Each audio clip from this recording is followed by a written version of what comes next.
Yo tenía como 4 o 5 años cuando tembló la tierra en Asua, la ciudad donde yo nací. Recuerdo poco de ese evento porque yo era un niñito, ¿verdad? Un muchachito. Pero hay algunas imágenes y algunos detalles que se han quedado grabados en mi memoria. Era una noche de culto, no sé si un domingo u otro. Estábamos en la iglesia. No me acuerdo quién estaba al frente dirigiendo, pero sí me acuerdo que mi hermana estaba tocando el acordeón y mi hermano estaba tocando la trompeta. Mi mamá nos enseñó a todos desde bien pequeñitos a amar la música, así que mi amor por la música, que fue lo que estudié en la universidad, viene porque mi mamá puso eso en nosotros de que teníamos que tocar algún instrumento. Y como no podíamos comprar un piano, que eran demasiado caros, pues ella le enseñó a mi hermana a tocar el acordeón. Así que donde quiera que mi papá comenzaba en la iglesia, había un equipo de oración inmediatamente, ¿verdad? Teníamos un trompetista y un acordeonista. Así que ella estaba ahí dándole y mi hermano dándole también a la trompeta. De pronto se escuchó un sonido raro. Yo no sé si usted ha estado en un terremoto, pero la tierra emite un sonido que parece como un gemido y es extraterrestre. Yo no lo puedo reproducir. Es un tipo de gemido profundo, como si ustedes si han estado en un terremoto saben, ¿verdad que sí? Una cosa rara. Se oyó este sonido y la gente se paniqueó. Una palabra hispana, ¿verdad? Paniquearse, un verbo nuevo que hemos inventado. Todo el mundo salió para la calle. En la calle la gente se daba en el pecho y decía unas palabras que yo no podía percatarme qué era lo que decían. Yo oía algo como perdón o pecado, yo no sabía qué decían. Todo el mundo salía para la calle. Los palos de luz se meneaban de un lado al otro así.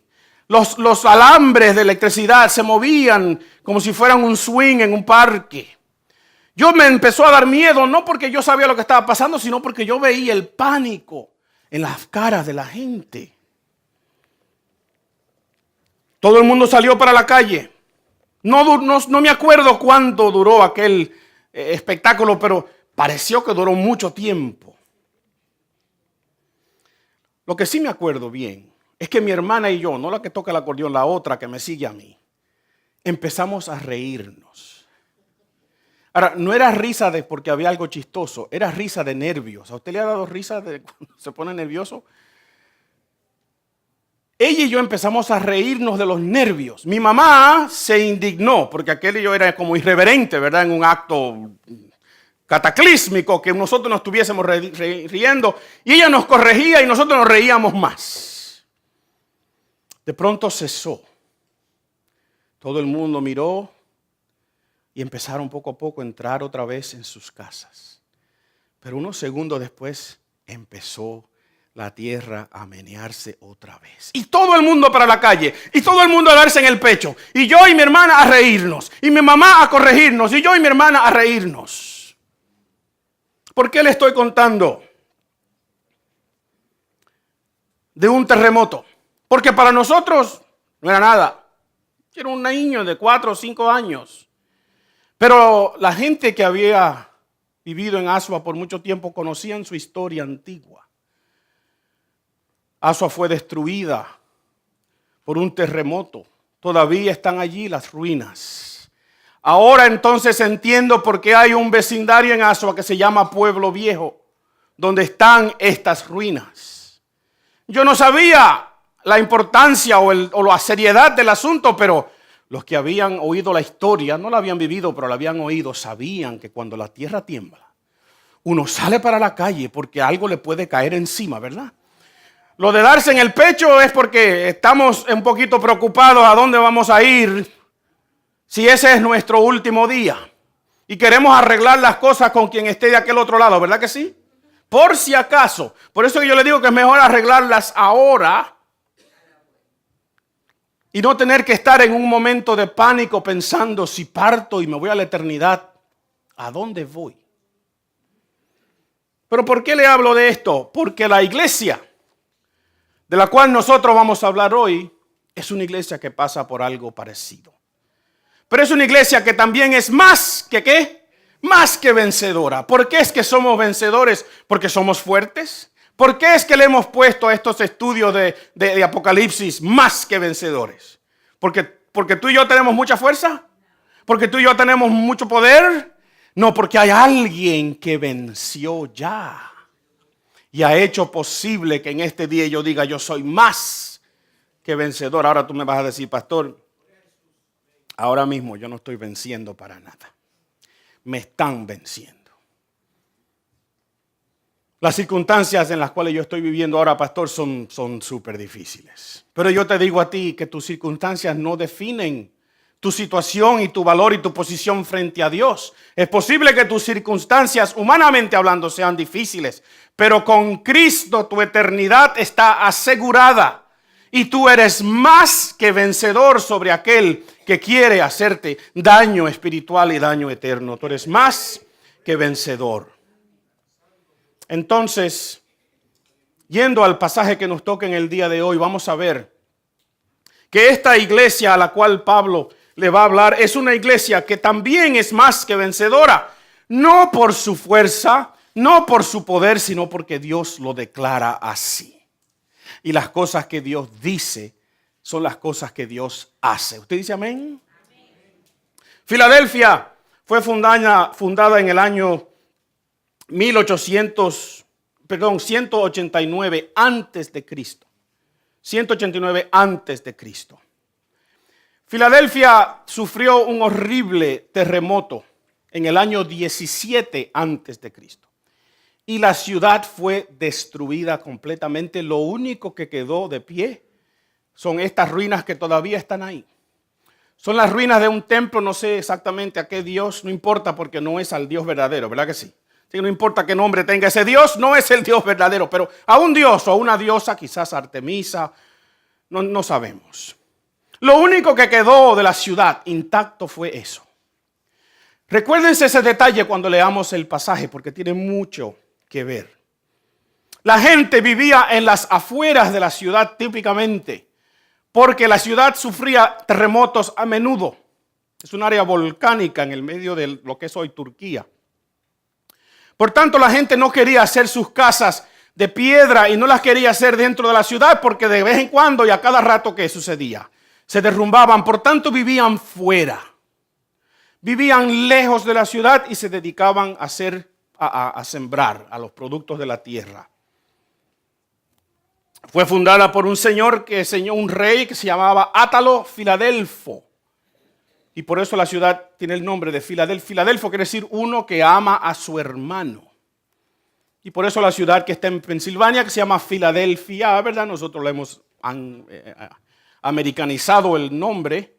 Quiere decir la ciudad de la hermandad, la ciudad del amor entre hermanos. Pero el 17 antes de Cristo esta ciudad fue completamente destruida.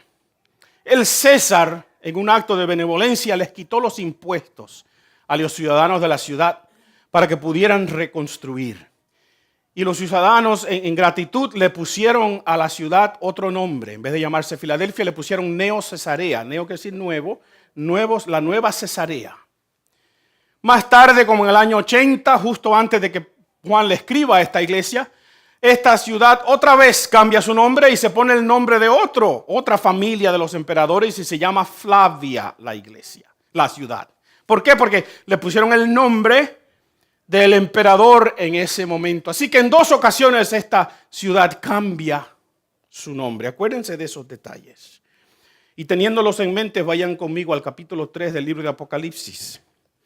Vamos a leer los versos 7 al 13.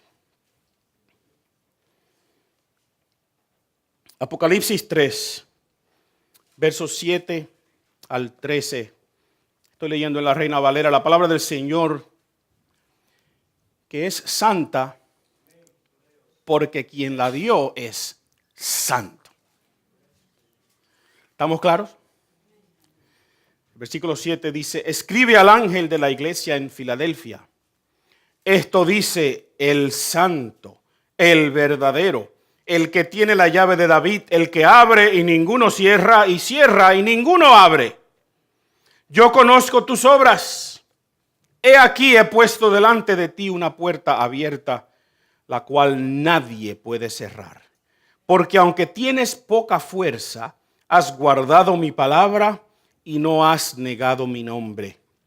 He aquí yo entrego de la sinagoga de Satanás a los que se dicen ser judíos y no lo son, sino que mienten. He aquí yo haré que vengan y se postren a tus pies y reconozcan que yo te he ¿qué? Amado. Por cuanto has guardado la paciencia, la palabra de mi paciencia, yo también te guardaré de la hora de la prueba que ha de venir sobre el mundo entero para probar a los que moran sobre la tierra. He aquí yo vengo pronto. Retén lo que tienes para que ninguno tome tu corona. Al que venciere, yo lo haré columna en el templo de mi Dios y nunca más saldrá de allí. Y escribiré sobre él el nombre de mi Dios y el nombre de la ciudad de mi Dios, la nueva Jerusalén, la cual desciende del cielo de mi Dios. Y mi nombre nuevo, el que tiene oído, ¿qué? Oiga lo que el Espíritu dice a la iglesia y a las iglesias. El versículo 9 contiene la frase que yo quiero compartir con ustedes hoy, que va a ser el título de nuestro sermón. Para que reconozcan que tú eres ¿qué? ¿Qué dice el verso 9 al final? Y reconozcan que yo te he amado. Iglesia, lo que yo quiero que tú sepas hoy, y miembro de la iglesia, lo que yo quiero que tú entiendas claramente en el día de hoy es que tú eres ¿qué? Amado. Tú eres amado.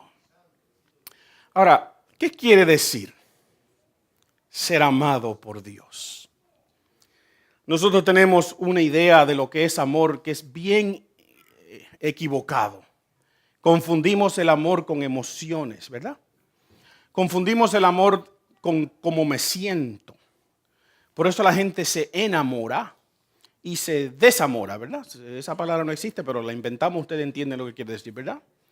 Porque confundimos el amor con una emoción. Pensamos que el amor es un sentimiento. Y yo he dicho muchas veces aquí que el amor es una decisión. Que sí viene arropada con emociones y cosas lindas que Dios mismo ha creado. La atracción física entre dos personas que nosotros pensamos que deben ser dos personas de sexos opuestos, ¿verdad? Esa atracción física, eso es divino. Esa cosa rara de que a mí me guste una persona pero no otra. Pues eso es de Dios. Pero eso es el pan del sándwich. Lo que hace verdaderamente eso, un sándwich, la carne, lo que está en el medio es una decisión, no una emoción. Así que si tú te estás enamorando o estás enamorado, eso es lindo, ¿verdad que sí? Ay, yo que esperé escuchar muchos amenes y glorias a Dios. Pero recuérdate que eso es una decisión, porque la emoción a veces se va. El gustarse a veces se apaga. Pero el amor nunca deja de ser, dice Corintios, ¿verdad? Así que, ¿qué quiere decir ser amado por Dios? ¿Cuáles son las implicaciones de esto? Pues yo voy a ver con ustedes tres en este día. Y quiero sacarlo de este pasaje. Y lo primero que quiero compartir con ustedes es que el que Dios ama tiene una autoridad que es divina. Se habla mucho de autoridad y de poder en estos días. Vivimos en un mundo que está polarizado, ¿verdad? Están los de este lado, no hay nadie en el medio. Y todos quieren poder. Y ahora que hay elecciones al final de este año, ¿verdad? En septiembre o noviembre, de lo que se habla es quién va a tomar poder de nuestras cámaras, del Congreso, del Senado, ¿verdad? ¿Cuántos votos voy a lograr quitarle? A ver si cambio el balance de ¿qué? De poder. Y estamos luchando, el gobierno que tenemos ahora en poder ahora, luchando para nombrar su juez antes de las elecciones, ¿verdad? Derecho que tiene el presidente de hacer. Y el Senado debe aprobarlo. ¿Pero por qué antes? Porque si va y cambia el Senado, ahora en noviembre, pues entonces la nominación de ese juez en particular, pues puede que esté en peligro, ¿verdad? ¿Ustedes entienden eso? Sí que hablamos mucho de poder en nuestra sociedad en el día de hoy. Hablamos mucho de autoridad. Pero yo quiero que usted entienda algo conmigo bien importante. Y es esto. que la autoridad que nosotros debemos tener como creyentes no viene de nosotros, que el poder que nosotros debemos ejercer no tiene nada que ver con nosotros, que nuestro poder y nuestra autoridad tiene que ser divina, divino. ¿Y qué es lo que dice Jesús aquí? Yo les he dicho varias veces, y trabajen conmigo aquí, ¿verdad?, que la descripción que Jesús se da de sí mismo, cuando Jesús se describe en estos 7 mensajes, hemos visto, este es el 6º que hemos visto. Yo le he dicho a ustedes, presten atención, que la manera en que Jesús se describe tiene mucho que ver con el mensaje que le va a dar a esa iglesia. Que los detalles de esa ciudad, de cómo eran, de cómo vivían, de qué tipo de iglesia tenían, tiene mucho que ver con lo que la descripción que Jesús se da de sí mismo. Y miren, ¿qué dice Jesús? Versículo 7 otra vez. Escribe al ángel de la iglesia en Filadelfia.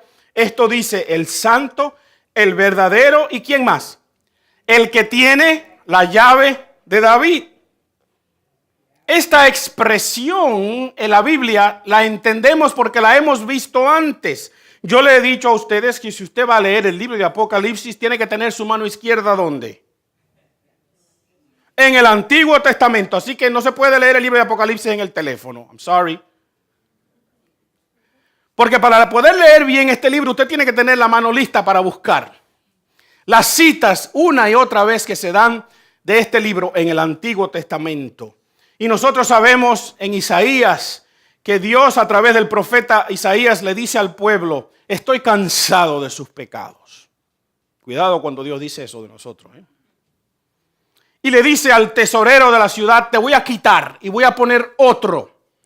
Y le voy a dar las llaves de David o la llave de David. Así que esa expresión viene del Antiguo Testamento. Es una expresión que tiene que acá describe lo que pudiéramos decir la autoridad del reino. Así que cuando se habla de tener la llave de algo en el Antiguo Testamento, estamos hablando de alguien que tiene autoridad. Que alguien que puede llevar algo a cabo. Nosotros usamos esa expresión también. Juan Luis Guerra dijo que hay alguien que tiene la llave de su corazón, ¿verdad? Una palabra bien romántica de decir, alguien puede abrirme y cerrarme mis emociones. Nosotros hablamos de la clave de un partido de fútbol, ¿verdad? La palabra clave, por cierto, es un derivativo de la palabra kleine en griego, que es la palabra para llave.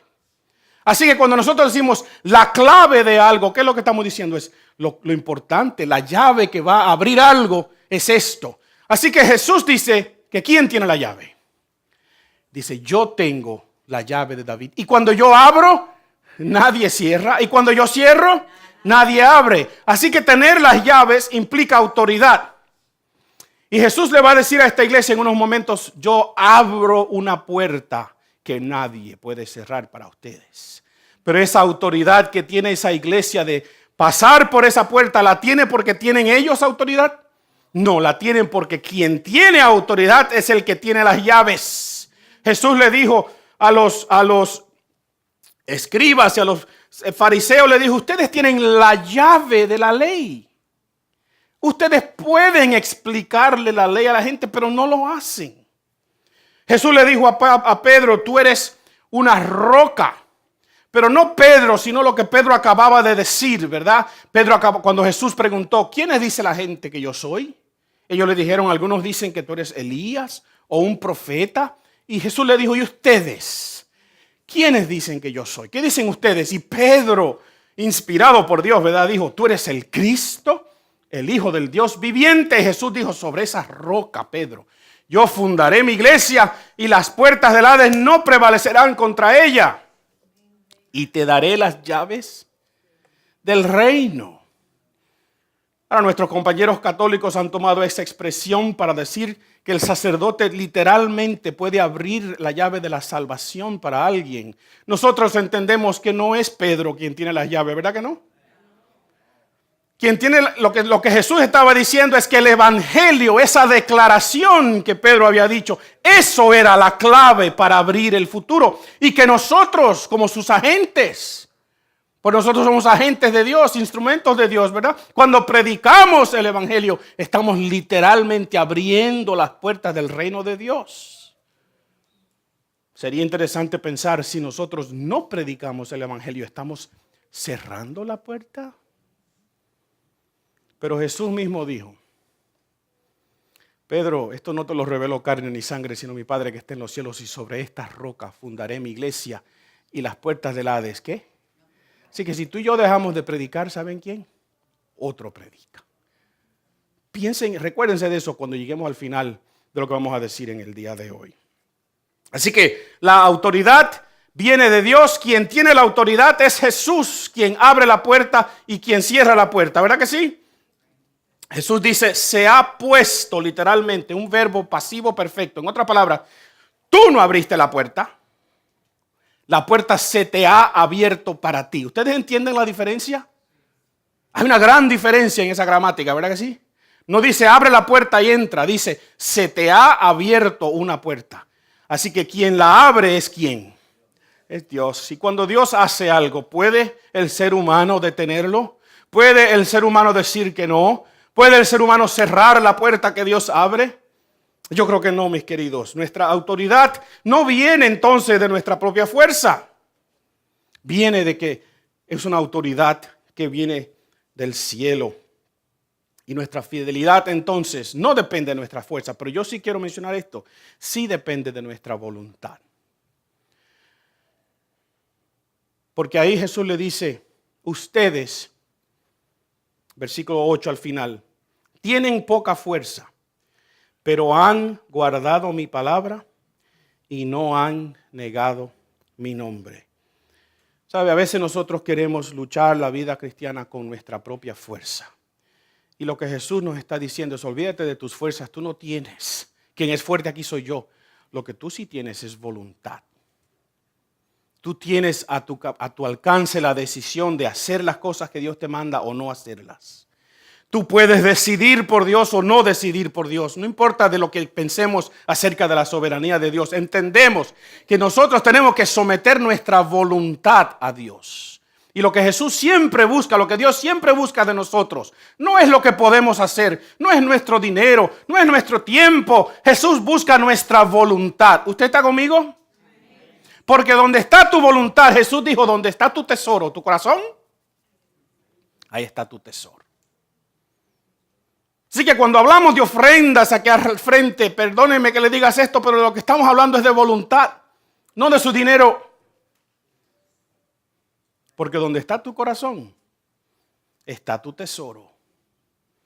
Pregúntate entonces dónde está tu voluntad, porque eso es lo que Jesús quiere. No por tus fuerzas, sino porque Él es quien tiene la llave. Él es quien abre y nadie cierra. La segunda cosa es que cuando Dios nos ama tenemos una identidad que es divina también. Si aquí se usa una vez más esta expresión, la sinagoga de Satanás. Vayan conmigo al versículo 9. He aquí yo entrego de la sinagoga de Satanás a los que se dicen ser judíos y no lo son, sino que mienten. Esa expresión la hemos visto ya otra vez en estas 7 cartas. Y tiene que ver con lo siguiente. La religión judía en el Imperio Romano era una religión legal. Y eso es bien importante porque los romanos, por cultura, y los griegos también eran politeístas. ¿Saben lo que eso quiere decir? Tenían muchos dioses. Pero ellos decían, estos son los dioses que tú puedes adorar y este es el dios más grande. Para los romanos Zeus, ¿verdad? Para los griegos Zeus, para los romanos Júpiter. Tú tienes que adorar a esos dioses. Y ya para el tiempo que se escriben estas cartas, ya los emperadores se están llamando Dios también. César es Dios. Así que no adorar a César era ilegal, excepto para los judíos. Los romanos habían decidido, los romanos eran sabios en cómo ponían su ley, ¿saben? Ellos podían conquistar a la gente por fuerza, pero ellos entendían que de vez en cuando era bueno dejar que la gente hiciera más o menos, siempre y cuando pagaran los impuestos y se sometieran, ¿verdad? Por tanto, ellos le dijeron a los judíos, quédense con su religión, no vamos a molestarlos más, quédense con su religión. El resto del imperio tiene que ser politeísta como nosotros, pero ustedes quédense con su Jehová. Y la iglesia nueva cristiana que surgió dentro de las sinagogas, dentro del contexto judío, porque Jesús era ¿qué? Judío. Entonces, al principio, al nacimiento de la iglesia es legal también porque está cubierta bajo esa sombrilla de la religión judía. Pero ¿qué sucede a través del tiempo? Lo vemos bien claro en el libro de los Hechos, lo vemos en las cartas que Pablo escribe después. ¿Qué empieza a suceder? Los judíos empiezan a romper con los cristianos. ¿Por qué? Porque hay un serio problema de a quién adoramos y a quién servimos, ¿verdad? Hay un serio problema de quién es el Mesías y quién no lo es. Y los cristianos están diciendo Jesús es el Mesías. Y los judíos están diciendo el Mesías no ha venido todavía. Los cristianos están diciendo hay un Dios en 3 personas. Y los judíos están diciendo no, hay un solo Dios. Y empiezan a haber roturas. Y los cristianos son expulsados de las sinagogas. Y de un día para otro, de pronto un grupo de personas que estaba cubierto bajo la ley ahora es completamente ilegal. ¿Sabían ustedes que antes del 1964 no habían inmigrantes ilegales en este país? ¿Usted sabía eso? El término illegal immigrant no existía en este país antes del 1964. Pero en el 1964 hubo un proyecto de ley que se pasó una reforma migratoria y se estableció que tú tenías que tener permiso oficial del gobierno para estar en este país o eras ilegal. Toda la gente que entró por la estatua de nuestra libertad, que la tenemos ahí en esta. ¿Ustedes creen que esa gente tenían tarjetas verdes o pink o amarillas o tenían residencia? No tenían nada. Entraron y los dejaron entrar. No había ley. Pero en el 1964 se pasa una ley y de un día para otro, millones de personas son declaradas ilegales. No estoy abogando por una cosa y ni la otra, no me malentienda. Lo que estoy es usando un caso en nuestra historia recién para decir que tú puedes estar bien ahora y de un momento a otro estar mal frente a la ley. Y eso es lo que le sucede a esta iglesia en Filadelfia y en varias de estas iglesias, que son legales por un tiempo, están protegidas y de pronto son expulsadas. Y los judíos dicen, nosotros somos los verdaderos y ellos son los que están mal. Y por tanto esta gente es perseguida. Y Jesús le está diciendo, no se preocupen, que yo voy a hacer a esos que se llaman los verdaderos, que vengan donde ustedes y se postren a sus pies y reconozcan ¿qué es lo que dice ahí? Reconozcan que ustedes son los verdaderos hijos de Dios. Reconozcan que ustedes son amados. ¿Sabe? Nosotros vivimos en un contexto, hermanos, en la cultura, donde nosotros que pensamos que tenemos la doctrina sana, nosotros que decimos que esto es ortodoxo, que esto es lo correcto, que creemos que la palabra de Dios es inerrante e inspirada, nosotros somos los que somos tildados de locos. ¿Sabía usted eso? Nosotros somos los que somos tildados de negligentes, de homófobos, de personas que somos odiosos, personas que somos intolerantes. Y las otras iglesias cristianas de nuestro mundo que aceptan todo y desechan todo lo que dice la palabra de Dios, esos son los considerados los correctos en el día de hoy. Y yo creo que esta palabra para nosotros es clave como fue para la iglesia de Filadelfia. Jesús le está diciendo a esta iglesia, yo voy a hacer que un día a ustedes, a Centro Cristiano de Adoración, a los que han confesado que esta es la palabra de Dios, yo voy a hacer que los falsos vengan y tengan que reconocer que a quien yo amo es a ustedes, no a ellos que han falsificado las cosas. Jesús entrega a estos falsos y los hace reconocer. Jesús les dice, ustedes se identifican porque yo les amo. Yo quiero que ustedes entiendan este concepto bien en el día de hoy. Porque mis queridos, cuando nosotros somos tratados injustamente, ¿qué es lo que queremos? Justicia. Cuando se nos trata no en una manera equitativa, ¿qué es lo que queremos? Que se nos trate equitativamente, ¿verdad? Cuando se nos desprecia, ¿qué es lo que queremos? Ser apreciados. ¿Y qué es lo que Jesús le promete a esta iglesia? Justicia, aprecio, cariño, fairness, equidad. ¿Qué es lo que le promete? Amor. Hay algo especial en el amor de Dios para nosotros. Por eso yo les he dicho a ustedes, siéntanse en el día de hoy que ustedes son, ¿qué? Amados. No hay nada como ser amado. Nuestra identidad no está en si somos considerados correctos o no. Nuestra identidad no está en si se dice que nuestra iglesia es la correcta o no. Nuestra identidad no está en si hay justicia o no para nosotros. Nuestra identidad está en que somos amados por Dios. Un amor especial, una relación especial. A mí me encanta participar en los rituales de mis nietos. ¿Cuántos son abuelos aquí? Los que son abuelos entienden perfectamente bien de lo que yo estoy hablando. Los que no, búsquense un nieto por ahí, adóptenlo o aceleren el proceso con sus hijos e hijas. Bueno, no acelere nada, deje que eso suceda al tiempo correcto.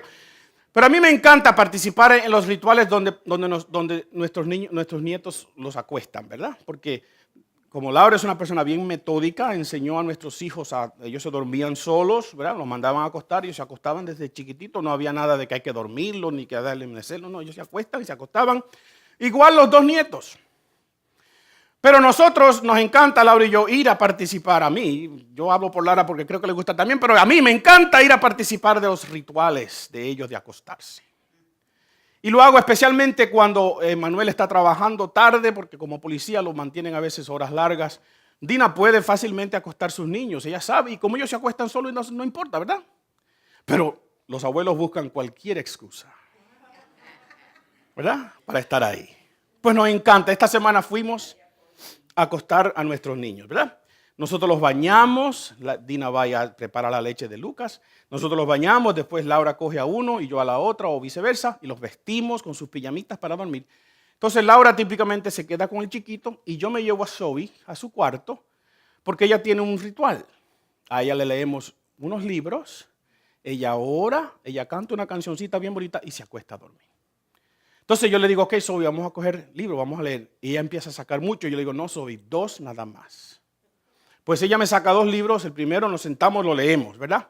Ella le goza, yo me gozo eso, yo le hago diferentes voces y eso es un momento especial. Después le digo, ve, busca otro y ella saca otro y le leemos. Ese también es otro momento especial. Y después yo le digo, ok, a dormir. Y ella me dice, Abu, léeme otro libro.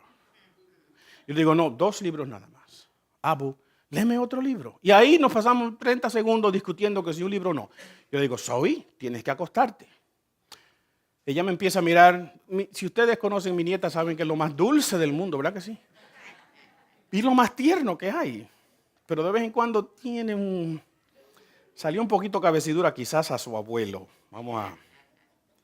Le digo, Zoe, acostarse. Y cuando yo le hablo fuerte me dice, Abu, don't say that. Entonces yo les ruego, please, mamita, tienes que acostarte. Ella se ríe. Si le peleo, se pone brava. Si le ruego, se ríe de mí. Pero yo tengo una frase mágica. Voy a llamar a tu mamá.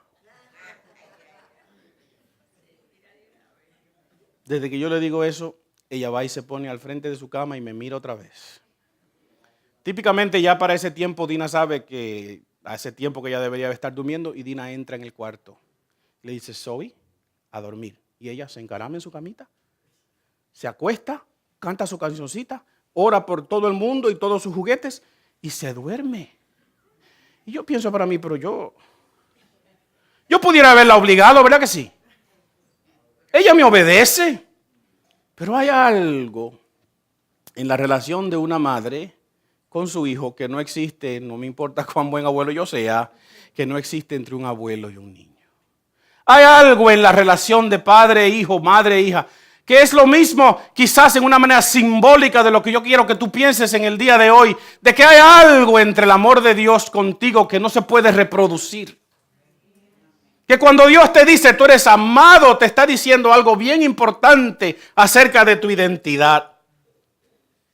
Tu identidad no depende de tu fuerza, tu identidad depende de tu relación con Dios el Todopoderoso. Nuestra autoridad o nuestra identidad no dependen del poder humano que tengamos, sino de nuestra relación con el Todopoderoso. Si nuestra identidad depende de la iglesia que vamos, del color de mi equipo, de lo que yo piense, de lo que yo creo que puedo lograr por mis propias fuerzas, estoy equivocado. Pero mi identidad, mi querido hermano, tu identidad como hijo de Dios depende de tu relación con Dios. Y por último, quien Dios ama tiene una seguridad divina. Dijimos que tiene una autoridad divina, dijimos que tiene una identidad divina, ¿verdad? Y este pasaje me dice a mí algo bien importante. ¿Se recuerdan de la iglesia de Filadelfia, verdad? Una iglesia destruida, una iglesia que cambia de nombres a cada rato. Pero ¿qué dice Dios? Los versículos 10, Jesús, los versículos 10 en adelante dice: por cuanto has guardado la palabra de mi paciencia, yo también te guardaré de la hora de la prueba que ha de venir sobre el mundo entero, para probar a los que moran sobre la tierra. Hay un paréntesis aquí. Jesús le dice: aquí yo vengo pronto. Retén lo que tienes para que ninguno quite o te tome tu corona. Y el versículo 12, aquí está la frase que tanto nos ha gustado en estos 7 mensajes, 6 hasta ahora, ¿verdad? Al que venciere. Y nosotros hemos dicho al que está venciendo, ¿verdad? Al que venciere, yo lo haré, ¿qué? Columna en el templo de mi Dios, y nunca más saldrá de allí. Y escribiré sobre él el nombre de mi Dios y el nombre de la ciudad de mi Dios, la nueva Jerusalén, la cual desciende del cielo de mi Dios, y mi nombre nuevo. Hay una seguridad aquí que Dios nos está dando, que viene del cielo, es divina, no tiene nada que ver con lo humano. ¿Qué es lo que me está diciendo aquí? Primero, vamos a ser guardados de la hora de la tribulación. Este versículo 3, versículo 10, es un versículo que se ha discutido mucho en el mundo cristiano. Y les prometo que en sermones futuros acerca de este libro vamos a discutir y vamos a ver en detalle las diferentes maneras que este verso puede ser interpretado. Que si es que la iglesia es guardada de la tribulación porque es sacada, o si es que la iglesia es guardada dentro de la tribulación. Porque la frase en griego puede decir cualquiera de las dos cosas. Y a veces nos ponemos a discutir tanto cuál de las dos cosas que nos olvidamos del mensaje. ¿Cuál es el mensaje? Tú vas a ser guardado. Si pasas por ella vas a ser guardado. Si no pasas por ella vas a ser guardado. Olvidémonos del detalle ahora de cuál interpretación bíblica querramos tomar. Vamos a verlo después. Lo que yo quiero que usted entienda hoy, que quien te guarda a ti, quien te guarda a ti no es tu denominación, no es tu pastor. Quien te guarda es Dios. Él es el que te garantiza tu seguridad divina. Pero también vamos a tener una seguridad que es permanente. ¿Qué es lo que ellos van a hacer? Dice ahí el versículo 12. Al que venciere, yo lo haré, ¿qué? Columna. ¿Se acuerdan? Lo único que quedó de pie en Filadelfia fueron las columnas del templo. Yo estoy seguro que cuando esa iglesia escuchó ese mensaje leído, lo que pensaron en su mente fue: espérate. Lo único que es permanente en esa ciudad es las columnas del templo. Lo único que es permanente lo único que ha quedado es esto. Y Dios me está diciendo que mi seguridad es como los pilares de un templo. Que algún día mi seguridad es permanente, que no voy a tener que sufrir más, que no voy a estar más en esta tierra con esta incomodidad, con esta instabilidad, sino que un día voy a ser como una columna en un templo. Y noten lo que dice: y nunca más saldrá de allí. ¿A dónde vivía la gente de Filadelfia? Afuera. No querían vivir dentro de la ciudad. ¿Por qué? Porque no había seguridad. Así que no en vano estas expresiones tienen mucho que ver con la iglesia. Son relevantes estos mensajes. Pudiéramos quizás en el día de hoy cambiarlos y ponerlos al día nuestro. A la circunstancia. Si Dios nos escribiese una carta a nosotros, ¿qué nos dijera? ¿Qué metáforas usara? ¿Qué símbolos usara? Pero Dios le está diciendo a esta iglesia: ustedes van a estar seguros en el momento de la prueba, no se preocupen. Ustedes van a tener una identidad permanente, ustedes son míos. Y tercero, ustedes van a tener no un nombre, no, 3 nombres. Le voy a poner el nombre de mi Dios. Le voy a poner el nombre de mi ciudad santa. ¿Cuántos nombres tenía Filadelfia?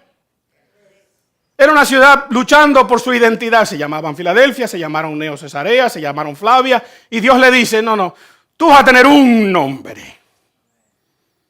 Un nombre. El nombre de Dios. El nombre de esta ciudad. Y por si acaso eso no fuese suficiente, Jesús le dice, y mi nombre también.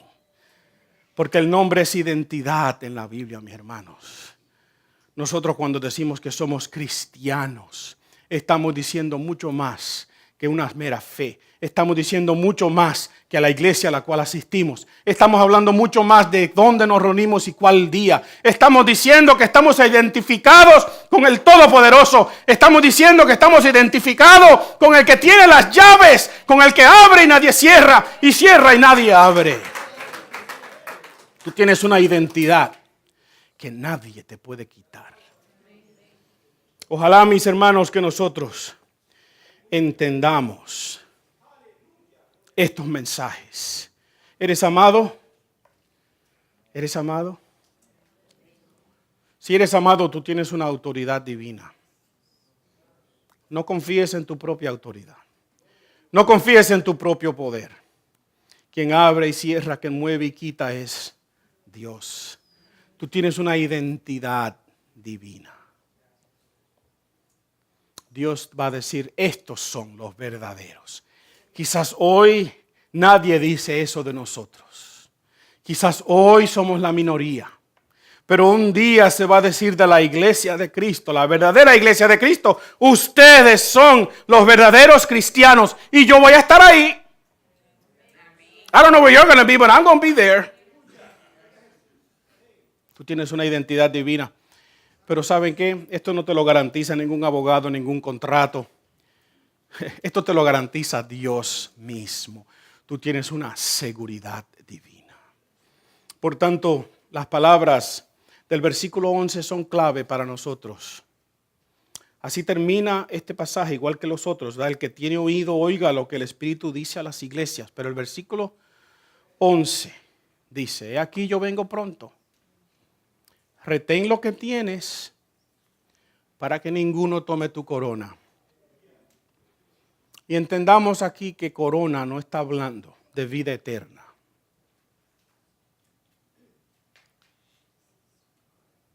Corona está hablando de premio. Porque la iglesia de Filadelfia dejó de existir no mucho tiempo después de esto. Ya para el segundo siglo, ninguna de estas 7 iglesias existían. 100 años después. Y uno se pone a pensar, pero ¿qué pasó? ¿Qué pasó con todos esos mensajes? Todas esas advertencias. Pues yo creo que esta advertencia es clara para nosotros. No es una advertencia de vida eterna, no se confundan. Jesús no le está diciendo los voy a echar fuera. Jesús le está diciendo alguien le va a quitar alguien va a llegar primero que tú. Porque si tú arrancas en una carrera, ¿verdad? Y vas adelante y la gente te está voceando, ¿verdad? Y tú vas a terminar, pero de pronto te distraes o te cansas o no puedes más y viene otro y te pasa por el lado. ¿A quién le dan la corona? Al que llegó primero. Y Jesús le está diciendo a esta iglesia, mira, retén lo que tú tienes. ¿Qué es lo que ellos tenían? Ustedes tienen una puerta abierta. Váyanse por esa puerta, hagan lo que ustedes están supuestos a hacer como iglesia, porque si no, otra iglesia recibirá la corona. Y usted solamente tiene que salir por nuestra ciudad. Y las grandes catedrales de nuestra ciudad, la mayoría están vacías. ¿Por qué? Porque empezaron bien, pero se descuidaron en el camino. Y ahora alguien le tomó la corona. Quizás una iglesia como esta. Quizás una iglesia chiquitita como las 4 o 5 que están ahí en ese edificio al frente. Quizás la iglesia de Reinaldo Guerra. Otra de las iglesias en esta ciudad que están predicando el evangelio de Jesucristo. Le van a dar su corona. Pero esos otros, Jesús le va a decir, no te aferraste de lo que tú tenías. Te abrí una puerta y no fuiste por ella. Retén lo que tienes, iglesia. Retengamos lo que tenemos, iglesia. Cuando Dios abre una puerta, nadie la puede cerrar. Pero cuando Dios la cierra, nadie la puede abrir. Yo quiero que tú dobles tu cabeza conmigo. El mensaje que Dios nos ha dejado hoy es: tú eres amado. No dejes que nadie ni nada te convenza de otra cosa. Tú eres amado. Iglesia de Providence, tú eres amada. Hermano que estás aquí en el día de hoy, tú eres amado, aunque no te sientas así ahora mismo. Aunque la vida te haya dado duro. Aunque tú pienses que estás en derrota. Recuérdate las palabras de estos mensajes: al que venciere, yo lo haré como si fuera una columna en el templo de mi Dios. Señor, gracias. Gracias porque en medio de nuestras circunstancias podemos decir claramente: somos amados. Gracias, eterno Dios, por el amor que tú tienes con nosotros y para nosotros. Yo no lo puedo explicar, pero sí me aferro de él. Y también, oh Dios, recuérdanos esta expresión que hemos visto aquí al final. He aquí yo vengo pronto. Retén lo que tienes para que nadie tome tu corona. Señor, nosotros como iglesia queremos entrar por esa puerta que tú nos has abierto. Queremos ser evangelistas, queremos ser las personas que llevan el mensaje del evangelio. Oh Dios eterno, ayúdanos a serte fiel y a guardar nuestra identidad con tu nombre siempre. Pero a la misma vez, gracias, porque aunque tengamos poca fuerza, somos amados. Y nuestra identidad está ligada a tu nombre y no a nuestras capacidades. Gracias, eterno Dios, en el nombre de Jesús.